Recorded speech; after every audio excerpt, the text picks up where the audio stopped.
യൂറോപ്പിലെ ഒരു ചെറിയ രാജ്യമായ അൽബേനിയ വിവിധ മതവിഭാഗങ്ങൾക്കിടയിലുള്ള പരസ്പര ബഹുമാനത്തിന്റെ പേരിൽ ഇന്റർനാഷണൽ ലെവൽ ശ്രദ്ധിക്കപ്പെട്ട ഒരു രാജ്യമാണ്.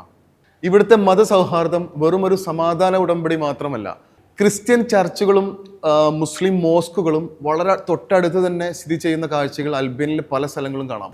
യൂറോപ്പിലെ ഒരു ചെറിയ രാജ്യമായ അൽബേനിയ വിവിധ മതവിഭാഗങ്ങൾക്കിടയിലുള്ള പരസ്പര ബഹുമാനത്തിന്റെ പേരിൽ ഇന്റർനാഷണൽ ലെവൽ ശ്രദ്ധിക്കപ്പെട്ട ഒരു രാജ്യമാണ്. ഇവിടുത്തെ മതസൗഹാർദ്ദം വെറും ഒരു സമാധാന ഉടമ്പടി മാത്രമല്ല, മറിച്ച് നൂറ്റാണ്ടുകളായിട്ടുള്ള ഒരു ജീവിത ശൈലിയുടെ ഭാഗമാണ്.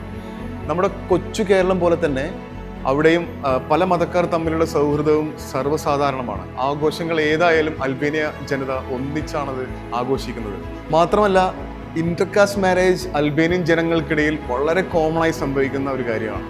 ഇനി അൽബേനിയയുടെ ഹിസ്റ്ററി ആകട്ടെ, ലോകമഹായുദ്ധകാലത്ത് ജൂതന്മാരെ സംരക്ഷിക്കാൻ അൽബേനിയൻ ജനത കാണിച്ച ധീരത വളരെ നോട്ടമായിട്ടുള്ള ഒരു കാര്യമാണ്. അൽബേനിയക്കാരുടെ ബെസ എന്നറിയപ്പെടുന്ന വാഗ്ദാനങ്ങൾക്കായിട്ടുള്ള സാംസ്കാരിക നിയമം അവിടുത്തെ അതിഥികളെയും ആപത്തിൽപ്പെട്ടവരെയും സ്വന്തം ജീവൻ നൽകിയും സംരക്ഷിക്കാൻ അവരെ പ്രേരിപ്പിക്കുന്നു.